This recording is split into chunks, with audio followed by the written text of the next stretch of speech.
దర్శి ప్రాంత ప్రజలకు గొప్ప శుభవార్త.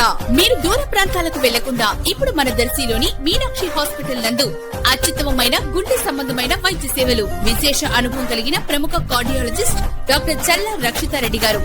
దర్శి పట్టణంలోని అద్దంకి రోడ్డు వైపు కనకదుర్గమ్మ దేవస్థానం సమీపంలో ఉన్నటువంటి అగ్నిమాపక కేంద్రం వైపుకు వెళ్ళు మట్టి రోడ్డు అధ్వాన్నంగా ఉండటంతో అగ్నిమాపక వాహనం ఈ మట్టిపై రాకపోకలు సాగించేటప్పుడు మట్టి రోడ్డులో దిగబడిపోతున్న సంఘటనలకు దారితీస్తుంది. అగ్నిమాపక కేంద్ర సిబ్బంది కూడా ఇబ్బందులు పడుతున్నారు. అగ్ని ప్రమాదాలు సంభవించినప్పుడు తక్షణమే బయలుదేరి అగ్నిమాపక వాహనం వెళ్లాల్సి ఉంటుంది కదా. ఈ మట్టి రోడ్డును సిమెంట్ రోడ్డుగా అభివృద్ధి చేయాల్సిన అవసరం ఎంతైనా ఉంది.